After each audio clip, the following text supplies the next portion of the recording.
Back to exemplar series. Friends, आज William Wordsworth के prelude की बात करते हैं और प्रिल्यूड का जो सब टाइटल भी है वो आपके समक्ष है, ग्रोथ ऑफ पोएट्स माइंड। 1850 में पब्लिश हुआ था, लेकिन उसके पहले आपको बता था कि 1799 में शुरुआत हुआ था लिखना और 1805 में यह कंप्लीट हुआ था और 1850 में पब्लिश हुआ था the prelude by William Wordsworth. Book first की बात कर रहे हैं कि introduction, childhood and the school time, first book में। सेकंड बुक है द स्कूल टाइम कंटिन्यूड और थर्ड है रेजिडेंस एट कैम्ब्रिज, ठीक है। फोर्थ है summer vacation. Fifth books Cambridge and the Alps, residence in London, retrospect, love of nature leading to love of man. Book 8 की बात कर रहा है। बुक 9 की बात कर रहा है friends, residence in France, residence in France continued, France calculated. Book 12 की बात कर रहा है imagination and taste, how impaired and restored. Book 13 की बात कर रहा है कि imagination and taste, how impaired and restored continued. और बुक 14 की बात करता है फ्रेंड्स, कंक्लूजन है इसमें शामिल है और ये मिला करके 14 किताबें शामिल होती हैं प्रिल्यूड में।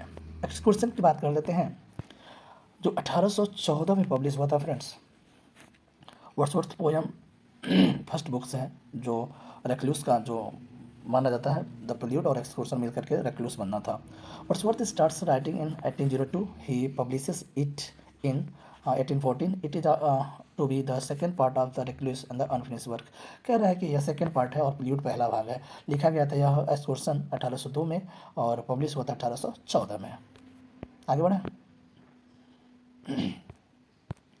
The wanderer, the solitary, despondency corrected, the pastor, the churchyard, and among the mountains continued. The personage, discourse of the wanderer, and an evening visit to the lake are the titles of the 9 books of the excursion. ये देखिए जो excursion है 1814 में publish हुआ था friends, इसके 9 books हैं। कितने? 9 बुक्स हैं ये, ठीक है, ध्यान रखिएगा।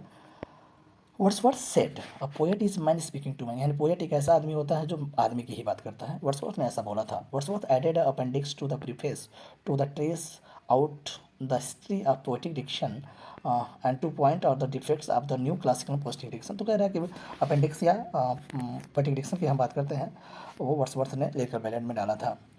हर eyes has star of twilight fair like twilight's too her dusky hair. ये देखिए मेरी हचिंसन की बात कर रहा है और यह उनकी वाइफ जो थी पेनरिथ में, उनकी स्कूल फेलो थी, तभी उन्होंने उनसे फ्रेंडशिप था पेनरिथ में और उसके बाद इन्होंने शादी भी कर लिया था मेरी हचिंसन से। और ये लाइन जो लिखा गया है, her eyes as star of twilight fair like twilight's, तो श्योर है कि यह उनकी पत्नी मेरी हचिंसन के लिए बोला गया है। इस फैक्ट्स को ध्यान रखिएगा। आगे करें, सी gave me eyes, C gave me years and humble cares and delicate fear, A heart a fountain of sweet tears and love and hope and joy. The lines are from the Sparrow next. ठीक है, this lines are for Dorothy Wordsworth. उनकी अपनी बहन के लिए Dorothy Wordsworth के लिए यह लाइन डेडिकेट किया गया है, लिखा गया है specially. The exclusion dated 1814 marks the beginning of the decline of the Wordsworth poetic genius. 1814 के बाद पतन माना गया है उनके पोएटिक जीनियस का, कि उनका पतन हो गया। उसके बाद कोई भी उस तरह का शानदार पोएम नहीं लिख पाए थे 1814 के बाद। जेफरे हैं वो कमेंट किए हैं एक्सक्लूजन को, दिस विल नेवर, यानी दिस विल नेवर डू, ये कभी नहीं कर पाएगा।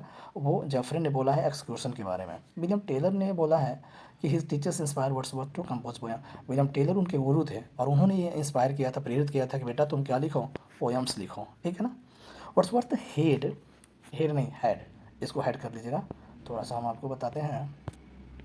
Had, Wordsworth had passion for nature fix in his blood. De Quincey का स्टेटमेंट है कि वो उनके ब्लड में था, ठीक है, क्या पैशन फॉर नेचर किसमें? वर्ड्सवर्थ में।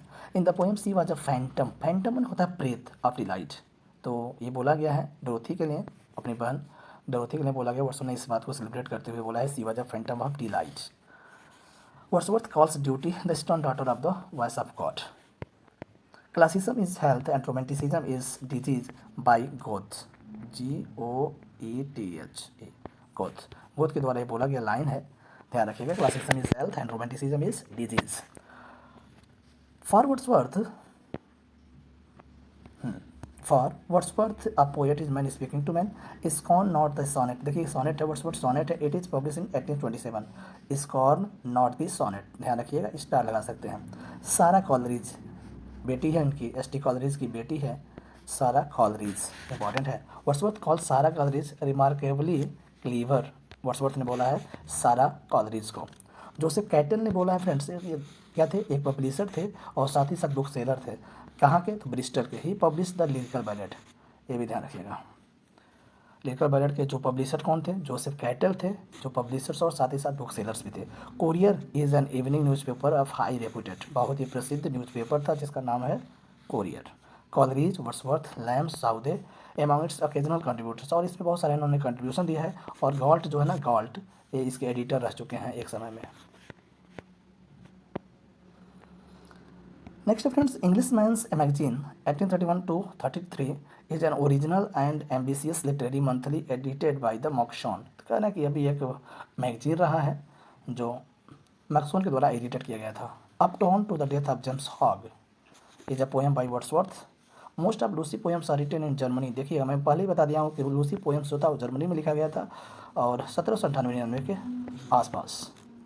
Seat belt among the untrodden veg, strangers feeds a passion of have no a slumbered in my spirit still, and the 3 years that grew in sun and sour are published in the lyrical ballads of 18। तो कह रहे हैं कि जितने भी Lucy poems हैं ना, सब लिरिकल बैलेड में पब्लिश हुए हैं। The fifth Lucy poem I travelled among the unknown man was publish in 1807।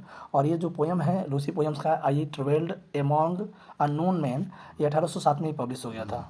It was sent in letter in 1801 Mary Hutchinson. तो ये किसी लेटर में यह लिखा गया था 1801 में मैरी हचिंसन के लिए, तो पहले ही पब्लिश हो गया था। Surprise by joy impatient as the wind and sonnet by Wordsworth. कह रहा है कि surprise by joy impatient as the wind एक सोनेट है वर्ड्सवर्थ का। It is first publish in 1815, 1815 में पब्लिश हुआ था। It is suggested by the death of the daughter Catherine. ये उनकी बेटी जो कैथरीन थी, उनकी मृत्यु पे सजेस्ट किया गया था। The waggoner is a poem by Wordsworth. It is composed 1805 and published in 1819. It is dedicated to Charles Lamb. Important है द वेगनार। कह रहा है कि विलियम वर्ड्सवर्थ के द्वारा लिखा गया पोएम है और 1805 में लिखा गया है, 1819 में पब्लिश हुआ था, चार्ल्स लैम्ब को डेडिकेट किया गया है।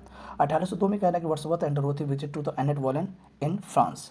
तो कह रहा है कि एनेट वॉलन जो है ना, एक लड़की थी जिससे बहुत प्रेम हो गया था इनको, और उनसे एक बच्चा भी पैदा हुआ था जिसका नाम कैरोलाइन है। Goody Blake, the Thorn, the Idiot Boy and other similar productions represent Wordsworth's naturalism. तो उनके प्रकृतिवादी विचार को रिप्रेजेंट करता है ये सारे पोएम्स। आपको एक बार तो देख लेना चाहिए। Goody Blake, the Thorn, the Idiot Boy. आगे बता रहे हैं friends, 1839 Oxford conferred upon Wordsworth the degree of doctor civil law, DCL। किसने दिया है, doctor of civil law. Doctor of civil law दिया है ऑक्सफोर्ड ने। कब, 1839 में। इंपॉर्टेंट है, you can mark as a star। Wordsworth was much influenced by the political justice of Godwin। तो मैं बता दूं, गॉडविन के फिलॉसफी पर यह काम भी करते थे Wordsworth. The year 1798 is the publication of the lyrical ballads. The year mark the beginning of the romanticism and the death of classicism. तो कह रहे हैं कि 1797 में जब पब्लिश हुआ लिरिकल बैलेट, तो रोमांटिसिज्म की शुरुआत माना जाता है और क्लासिसिज्म का अंत माना जाता है। The theme of the world is too much with us, ये सोनेट है, और जिसमें कंडेम्स किया गया है मटेरियलिज्म को, यानी भौतिकवादी दुनिया को ना नकारा गया है फ्रेंड्स, कह सकते हैं, बिल्कुल नकारा गया है।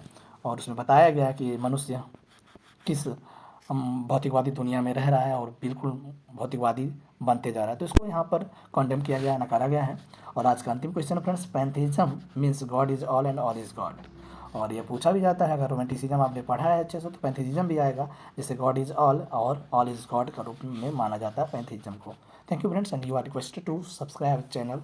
एंड वीडियो तो लाइक बनता है भाई, प्लीज़ लाइक करते रहिए। Thank you, bye bye.